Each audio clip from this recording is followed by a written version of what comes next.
Pernikahan dengan Nyi Blorong, kisah nyata di tahun 1870.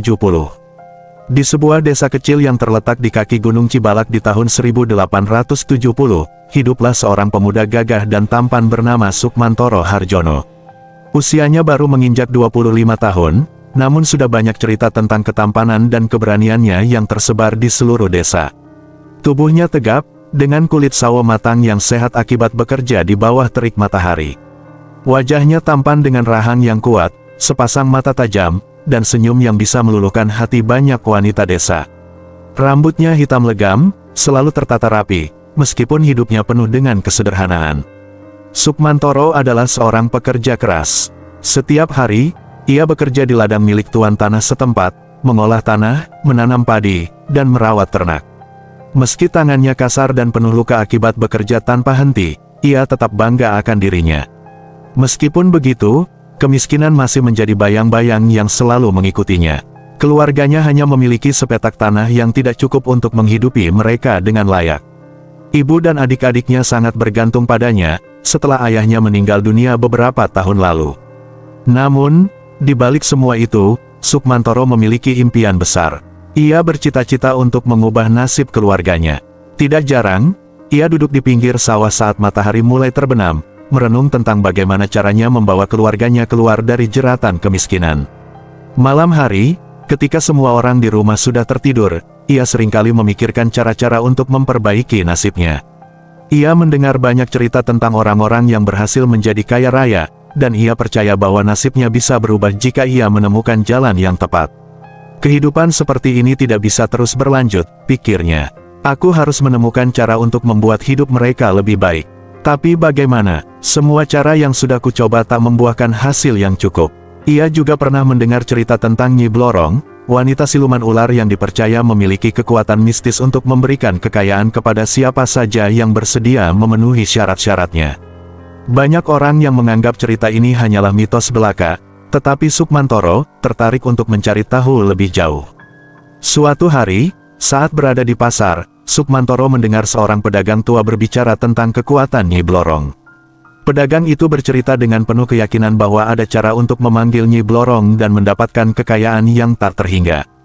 Bagi Sukmantoro, ini seperti tanda dari langit. Namun, kebimbangan selalu menghantui langkahnya. Sukmantoro tahu bahwa bersekutu dengan kekuatan mistis bukanlah perkara yang mudah dan tanpa risiko.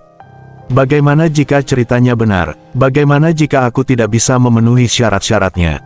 Apa yang akan terjadi pada diriku dan keluargaku? Pertanyaan-pertanyaan ini terus mengusik pikirannya, membuatnya sulit untuk tidur. Suatu malam, ketika kebimbangannya mencapai puncak, Sukmantoro memutuskan untuk berkonsultasi dengan seorang tetua desa yang bijaksana, Ki Lurah. Ki Lurah dikenal memiliki pengetahuan mendalam tentang legenda-legenda dan kekuatan mistis. Dengan hati yang penuh harap dan sedikit ketakutan, Sukmantoro mendatangi rumah Ki Lurah yang terletak di ujung desa.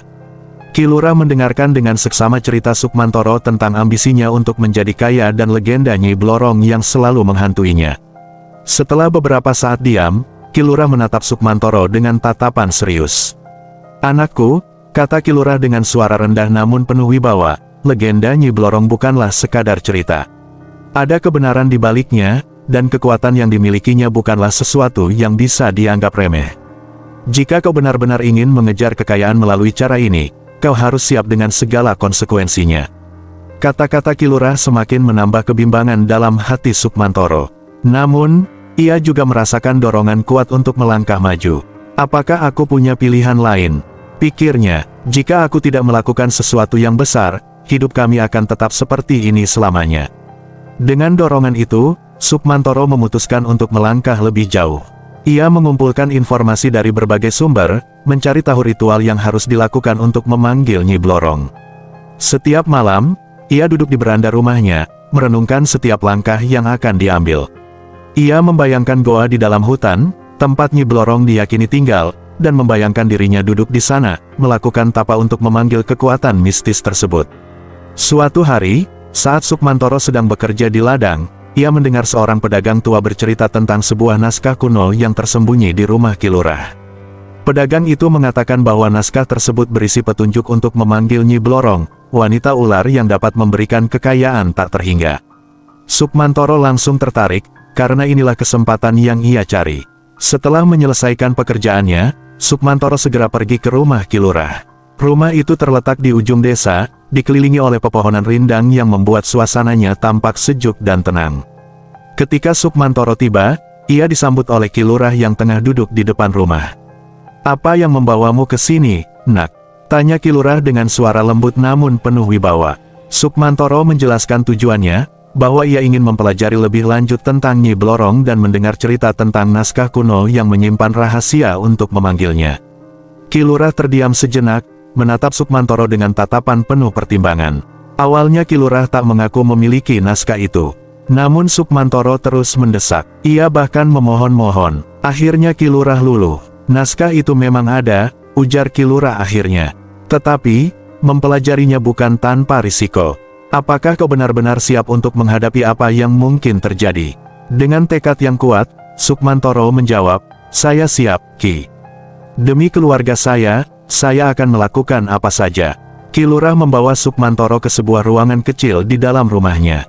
Di sudut ruangan itu, terdapat sebuah peti kayu tua yang tampak sudah sangat berumur.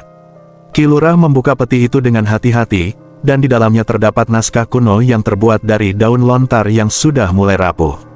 Naskah ini telah diwariskan dari generasi ke generasi, jelas Ki Lurah.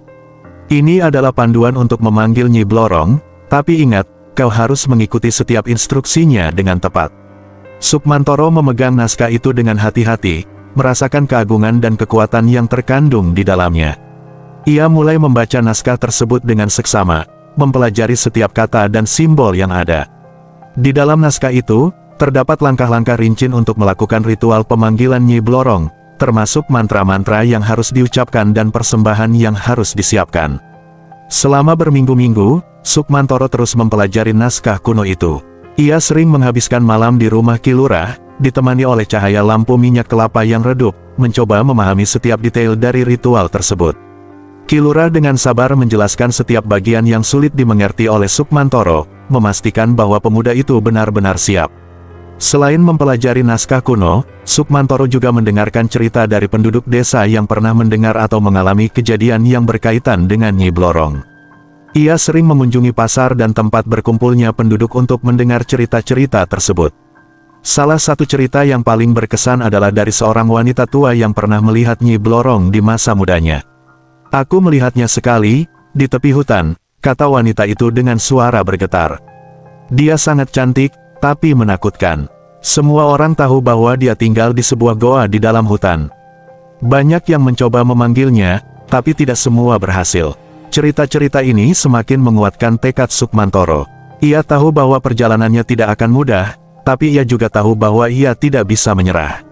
Setiap cerita yang ia dengar, setiap detail dalam naskah kuno, semuanya menjadi bagian dari persiapannya untuk memanggil Nyi Blorong.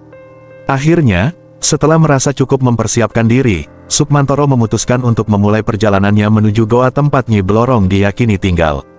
Sukmantoro Harjono memulai perjalanan berbahayanya menuju goa yang dipercaya sebagai kediaman Nyi Blorong dengan hati penuh harapan dan sedikit kecemasan.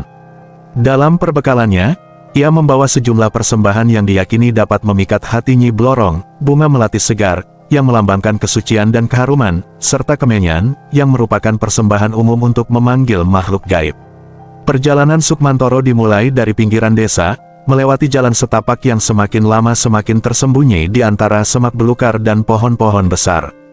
Ia berjalan dengan hati-hati, memperhatikan setiap langkahnya agar tidak tersandung atau tersesat di hutan yang lebat dan tidak berpenghuni ini. Di pundaknya, ia membawa tas yang berisi perbekalan makanan dan minuman untuk beberapa hari ke depan, serta persembahan untuk Nyi Blorong. Setelah berjalan sepanjang siang, Sukmantoro mencari tempat yang aman untuk istirahat di malam hari. Ia menemukan sebuah pohon besar dengan cabang-cabang yang rapat di hutan yang lebat. Dengan hati-hati, ia memanjat pohon tersebut untuk mencari tempat yang aman untuk bermalam. Di atas sana, ia bisa merasakan angin malam yang sejuk namun juga merasa gelisah karena suara-suara hutan yang misterius. Di tengah malam, saat hutan sunyi, Sukmantoro terbangun karena suara gemerisik yang mendekat. Ia segera menyadari bahwa ia tidak sendirian, ada binatang buas yang berjalan-jalan di bawah pohon tempatnya beristirahat. Dengan hati-hati, Ia berusaha tetap diam dan tidak bergerak, berharap binatang tersebut tidak menyadari keberadaannya di atas pohon. Pagi hari tiba dengan perasaan lega bagi Sukmantoro karena berhasil menghindari bahaya semalam. Namun, tantangan baru menunggu di perjalanan berikutnya. Saat berjalan melalui semak belukar yang lebat, Sukmantoro hampir saja melangkah tepat di atas seekor ular berbisa yang sedang berjemur di bawah sinar matahari pagi. Untungnya Sukmantoro segera menyadari hal itu.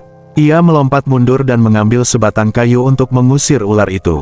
Meskipun terkejut dan sedikit terluka, ia bersyukur karena berhasil menghindari gigitan yang bisa berakibat fatal. Dengan hati-hati dan semakin waspada, Sukmantoro melanjutkan perjalanan ke Goa Nyi Blorong. Setiap langkahnya semakin mendekatkan dirinya pada tujuannya untuk bertemu dengan makhluk gaib yang konon dapat mengubah nasibnya. Dalam hatinya, tekadnya semakin kuat meskipun bahaya mengintainya di setiap sudut hutan yang sunyi dan penuh misteri. Setelah berhari-hari berjalan melalui hutan yang terpencil dan penuh bahaya, Sukmantoro akhirnya melihat Goa Nyi Blorong dari kejauhan. Saat matahari mulai condong ke barat, sinarnya menyinari goa yang tersembunyi di antara tebing-tebing batu yang runcing dan tertutup oleh lumut hijau. Goa itu terlihat seperti mulut raksasa yang membuka pelukannya untuk menyambutnya. Kelelahan setelah perjalanan yang panjang mulai memberikan rasa lega dan kepuasan pada Sukmantoro. Ia merasa seolah-olah setiap langkah yang diambilnya, setiap tantangan yang dihadapinya, membawanya lebih dekat pada tujuan besar dalam hidupnya. Momen ini memberinya kekuatan baru untuk melanjutkan perjalanan menuju goa itu, walaupun kaki dan tubuhnya terasa begitu lelah dan terasa sakit. Sukmantoro duduk sejenak di atas batu besar yang terletak di pinggir jalan setapak. Ia menikmati pemandangan Goa Nyi Blorong yang begitu megah di depan matanya. Angin sepoi-sepoi hutan yang sejuk menerpa wajahnya, membuatnya merasa seolah-olah hutan itu sendiri memberikan restu untuk langkah berikutnya. Dengan perasaan haru campur bahagia, Sukmantoro berdiri kembali dan melanjutkan perjalanannya menuju Goa Nyi Blorong. Sukmantoro Harjono memasuki Goa Nyi Blorong dengan hati yang berdebar-debar. Setelah perjalanan yang panjang dan melelahkan melalui hutan yang sunyi, ia akhirnya tiba di tempat yang diyakini sebagai kediaman Nyi Blorong. Goa itu gelap dan dingin, dengan aroma kemenyan yang menguar di udara. Di dalam goa yang terdalam, Sukmantoro menyiapkan segala sesuatu untuk memulai tapanya yang akan berlangsung selama 7 hari. Sebelum memulai tapa, Sukmantoro menata persembahan di depan altar sederhana yang ia buat dari batu-batu kecil di dalam goa. Ia meletakkan bunga melati segar, yang harumnya memenuhi udara, sebagai simbol kesucian dan penghormatan. Kemenyan dibakar, mengeluarkan asap yang harum dan membawa doa-doa Sukmantoro sampai ke langit-langit goa. Selain itu, Sukmantoro juga meletakkan sejumlah buah dan makanan sederhana. Ia bertapa dengan sungguh-sungguh, memohon agar Nyi Blorong berkenan muncul dan mengabulkan permintaannya untuk kekayaan yang sangat diimpikannya. Tantangan selama 7 hari bertapa Sukmantoro tidaklah mudah. Hidup di dalam goa yang sunyi, jauh dari kehidupan sehari-hari, membawa tantangan tersendiri. Salah satunya adalah godaan-godaan yang muncul untuk menguji kesetiaannya pada tapanya. Pada hari kedua bertapa, goa tersebut diserbu oleh semut-semut besar yang mencari makanan dan menggigit kakinya. Meskipun tidak berbahaya, serbuan semut ini mengganggu konsentrasi Sukmantoro dalam meditasinya. Ia harus bersabar dan menahan gigitan semut-semut itu agar dapat bisa fokus pada ritualnya. Pada malam hari, desisan ular-ular kecil terdengar di sudut-sudut goa. Suara mereka yang bergema di dinding-dinding batu goa membuatnya merinding. Namun, Sukmantoro tetap teguh dalam tekadnya. Ia mengambilnya sebagai ujian keberanian dan ketahanan spiritualnya. Pada hari keempat bertapa, ketika Sukmantoro tengah larut dalam meditasi yang dalam, tiba-tiba muncul sosok bayangan wanita cantik yang berdiri di depannya. Gadis itu memiliki wajah yang memesona dan matanya yang menawan, mempesona Sukmantoro dengan kecantikannya yang tak terlukiskan. "Apa yang kamu lakukan di sini? Kamu pasti lelah. Lebih baik bersenang-senang denganku," kata perempuan itu menggoda. Sukmantoro mencoba untuk fokus. Bau harum wanita itu mulai menggodanya. "Aku juga bisa menjadi apa yang kau inginkan. Bersenang-senanglah dengan diriku," lanjut perempuan itu sambil mengelus celana Sukmantoro yang membuatnya tegang. Sukmantoro hampir saja tergoda untuk mengikuti godaan wanita pemilik suara halus itu. Namun, ia segera menyadari bahwa ini adalah ilusi yang diciptakan untuk menguji keteguhan tapanya. Ia menolak godaan itu dan kembali fokus pada meditasinya, mengingat tujuan sejatinya untuk bertemu dengan Nyi Blorong. Saat ritual mencapai puncaknya pada hari ketujuh di dalam goa yang sunyi, suasana mulai terasa sangat khusyuk.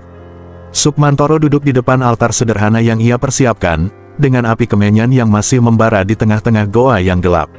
Di sekitarnya, udara terasa tegang. Ia mengulang mantra-mantra yang ia pelajari dari naskah kuno, sambil membakar kemenyan dengan penuh penghormatan. Tiba-tiba Nyi Blorong muncul. Sukmantoro Harjono, suara Nyi Blorong menggema di goa yang sunyi, memecah keheningan yang menyelimuti mereka. Suara itu bergema di dalam goa. "Apa yang membawa kamu ke sini?" Dengan gemetar karena ketakutan dan kekaguman, Sukmantoro menjawab dengan suara yang terdengar kecil di ruang goa yang luas, "Nyi Blorong, aku datang dengan niat yang tulus. Aku memohon bimbingan dan anugerahmu untuk mendapatkan kekayaan yang dapat membantu keluargaku." Nyi Blorong memandang Sukmantoro dengan tajam, seolah membaca hati dan pikirannya. Sejenak, ruang goa terasa seperti penuh dengan keheningan yang memegang nafas. Akhirnya, Nyi Blorong menjawab dengan suara yang tenang namun penuh dengan kekuatan, "Kekayaan ini tidak datang tanpa syarat. Apakah kamu siap untuk mematuhi segala perintahku?" Nyi Blorong muncul di hadapan Sukmantoro dengan penampilan yang memukau namun juga memancarkan aura yang mistis. Tubuhnya terlihat seperti seorang wanita cantik dengan rambut panjang hitam lurus dan matanya yang tajam memancarkan kebijaksanaan kuno. Namun, yang membuatnya unik adalah bagian tubuhnya yang berbeda. Dari pinggang ke bawah, Nyi Blorong memiliki tubuh ular yang panjang, dengan sisik-sisik kemasan yang berkilau di bawah cahaya kemenyan yang terbakar di altar. Ekornya yang panjang dan ramping menggulung di sekitar kakinya, bergerak dengan lincah. Kemudian dalam sekejap, ekor ular itu menghilang dan berganti menjadi kaki manusia.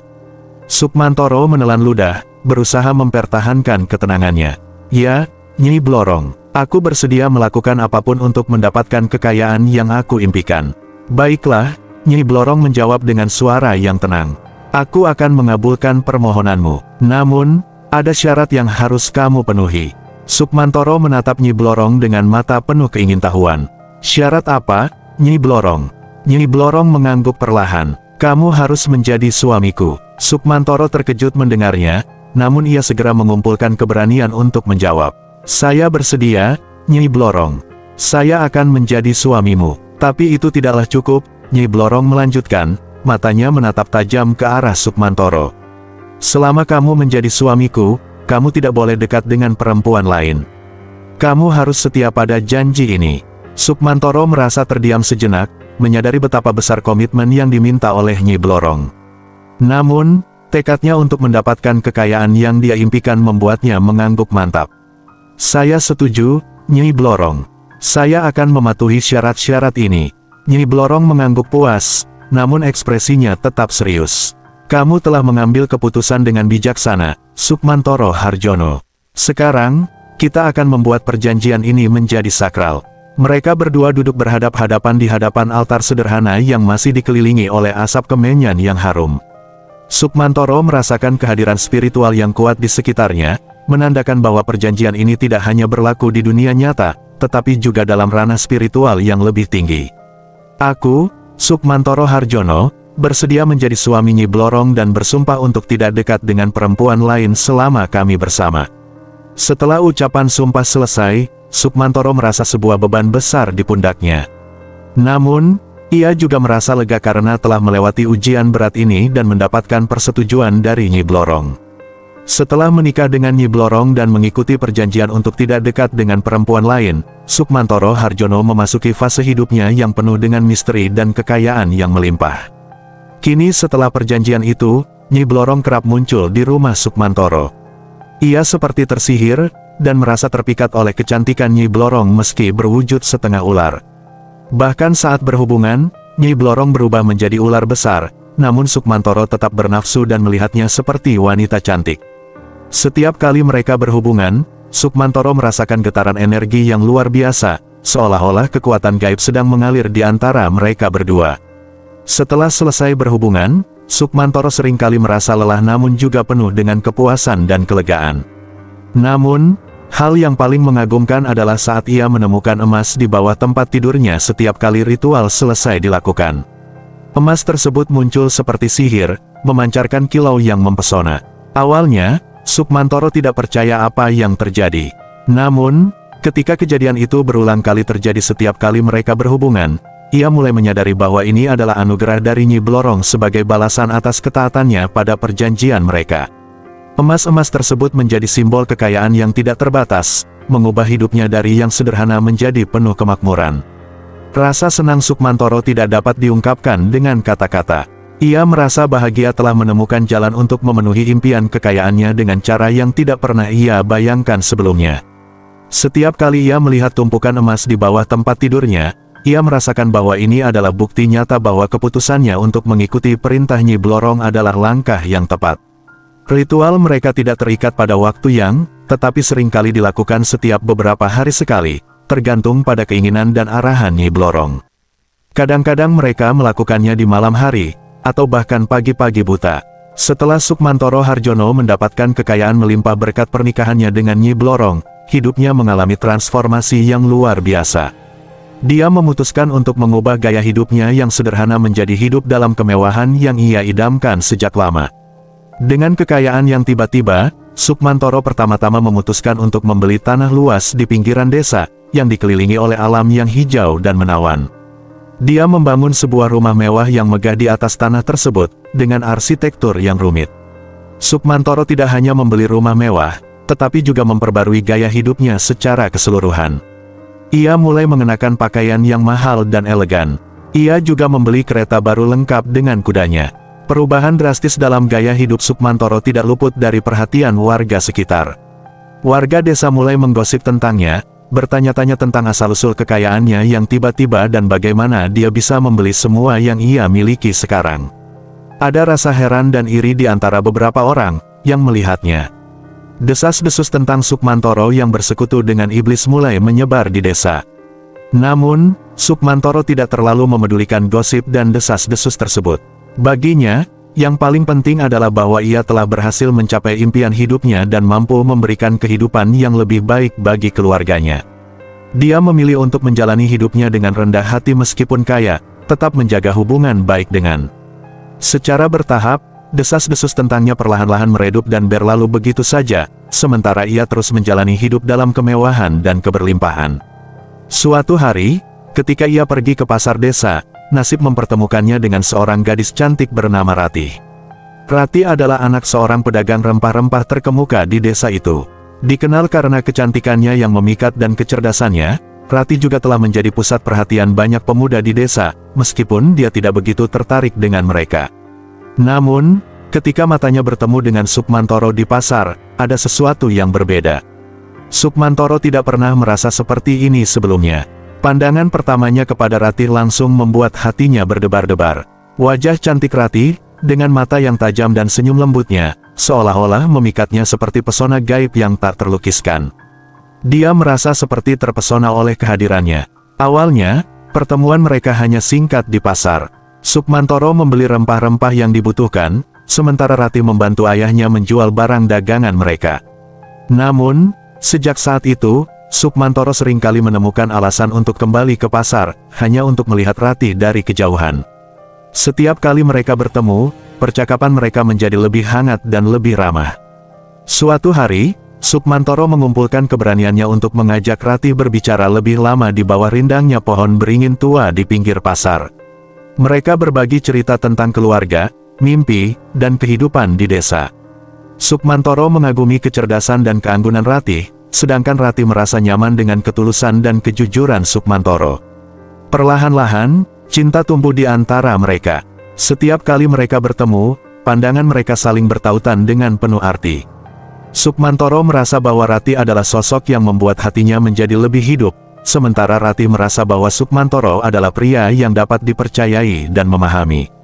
Namun, perasaan Sukmantoro terhadap Ratih menimbulkan pertanyaan dalam dirinya sendiri. Dia ingat akan perjanjian dengan Nyi Blorong dan larangan untuk dekat dengan perempuan lain. Tetapi cinta yang mendalamnya kepada Ratih mulai menguasai hatinya, sehingga ia mulai merasa terjebak di antara kewajiban dan keinginannya sendiri. Karena masih terikat dengan janji kepada Nyi Blorong, hubungan mereka adalah sesuatu yang dilarang. Suatu hari, di bawah sinar bulan yang gemerlap, Sukmantoro dan Ratih memutuskan untuk mengungkapkan perasaan mereka secara lebih jelas. Mereka bertemu di tepi sungai yang sunyi, di mana suara gemericik air menjadi saksi dari keintiman mereka. Meskipun hidup dalam bayang-bayang rahasia, Sukmantoro menemukan kekuatan dalam cinta mereka satu sama lain. Tahukah kamu, Ratih, bahwa setiap hari bersamamu adalah anugerah yang tak ternilai bagiku, ucap Sukmantoro dengan suara lembut. Kita telah melewati begitu banyak hal bersama, dan aku tak pernah merasa lebih bahagia. Ratih tersenyum manis, tangannya membalas genggaman Sukmantoro dengan lembut. Aku juga merasa sama, Sukmantoro. Kehidupan ini terasa penuh arti ketika aku bersamamu. Namun, saat kedamaian mereka berdua sedang menyebar di sekitar, suasana tiba-tiba berubah. Sebuah bayangan gelap muncul dari sungai. Sukmantoro dan Ratih mengangkat pandangan mereka dengan cepat, dan jantung mereka berhenti berdetak sejenak. Sosok Nyi Blorong muncul dalam wujud yang menakutkan. Tubuhnya setengah manusia setengah ular, dengan mata yang tajam berkilau dalam kegelapan malam. Sisik emasnya bersinar di bawah cahaya bulan, menciptakan aura yang menakutkan di sekelilingnya. Kau telah mengkhianati perjanjian kita, Sukmantoro Harjono, ujar Nyi Blorong dengan suara yang bergetar. Kau telah melanggar larangan yang kukatakan padamu. Ratih tak mengerti apa yang terjadi. Ia meminta penjelasan Sukmantoro. Sukmantoro merasa terperangkap dalam ketakutan dan kebingungan.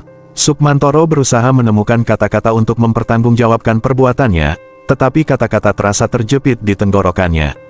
Nyi Blorong menatap mereka dengan mata yang menyala-nyala.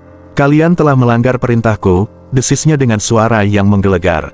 Kini kalian harus siap menerima konsekuensinya. Nyi Blorong sekonyong-konyong menyerang mereka berdua. Sukmantoro mencoba melindungi Ratih dengan segala kekuatannya, namun upayanya sia-sia. Keduanya terlempar oleh kibasan ekor Nyi Blorong. Ratih, dalam keputusasaan, berusaha meraih tangan Sukmantoro. Kita harus melarikan diri, desisnya, namun mereka terjebak dalam cengkeraman kekuatan gaib Nyi Blorong yang tidak bisa mereka lawan. Dengan gerakan yang cepat dan mematikan, Nyi Blorong menyeret mereka berdua. Pada akhirnya, Sukmantoro dan Ratih menemui ajalnya di pinggir sungai itu.